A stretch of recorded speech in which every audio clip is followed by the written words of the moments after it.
Hi. இன்னைக்கு field trip டேங்க என்னோட பொண்ணுக்கு. அதனால அவங்களுக்கு ஸ்நாக்ஸ் ரெடி பண்ணிட்டு இருக்கேன். மார்னிங்கே எழுந்துச்சு. மார்னிங் 5 o'clock ஆகுது. முன்னாடி நாளே என்ன எனக்கு ஸ்நாக்ஸ் வேணும் அப்படிங்கறத அவங்க மெனு சொல்லியாச்சு. ஸோ கார்லிக் பிரெட் ஸ்டிக்ஸ் தான் கேட்டிருந்தாங்க. ஸோ அதை தான் ரெடி பண்ணிட்டு இருக்கேன். ஃபுட் வந்து லஞ்ச் வந்து அவங்க ப்ரொவைட் பண்ணிடுறாங்க. ஸோ ஸ்நாக்ஸ் ரெசிபிஸ் மாதிரி எனக்கு செஞ்சு கொடு மம்மி அப்படின்னு சொல்லியிருந்தேன். மார்னிங் வந்து பிரேக்ஃபாஸ்ட்க்கு எனக்கு இட்லி போதும் அப்படின்னுட்டு அதுவும் பேக் பண்ணியாச்சு. ஸோ முன்னாடி நாளே கொஞ்சம் ப்ரௌனி செஞ்சு வச்சிருந்தேன். சோ காலையில வந்து கார்லிக் பிரெட் ஸ்டிக் செஞ்சேன். அவ்வளவுதாங்க. கொஞ்சம் கடையில இருந்து சிப்ஸ் அதெல்லாம் கொஞ்சம் வாங்கி கொடுத்தாச்சு. சோ இதுதான் வந்து ஸ்நாக்ஸ்க்காக செஞ்சிருந்தேன். மார்னிங் எல்லாம் செஞ்சு முடிச்சு பேக் பண்ணியாச்சு. சோ ப்ரீவியஸ் டே நைட்டே வந்து ப்ரௌனி ஃப்ரெஷ்ஷா பேக் பண்ணிருந்தேன். ஃப்ரெண்ட்ஸுக்கு எல்லாத்துக்கும் ஷேர் பண்ணி சாப்பிட சொல்லி கொஞ்சம் நிறைய பண்ணியிருந்தேன். ப்ரௌனி பாத்தீங்கன்னா செம்ம சூப்பரா வந்திருந்தது.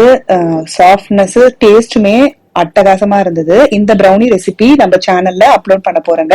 இந்த சேனல்ல சப்ஸ்கிரைப் பண்ணிக்கோங்க.